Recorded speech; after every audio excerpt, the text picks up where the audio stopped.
Humahaba pa ang listahan ng mga napapatay sa giyera kontra droga.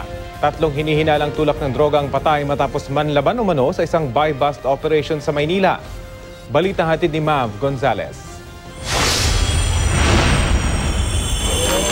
3 na namang hinihinalang drug pusher ang patay matapos manlaban sa mga pulis kagabi. I-score daw dapat ng Shabu ang operatiba na nagpanggap na buyer sa target na si alias Robbie sa kanyang bahay sa Port Area, Maynila. Nang matapos ang transaksyon, dumating ang mga backup na pulis. Unang pumutok yung yung target natin nung masense niya yung paparating na operatiba natin para mag-responde.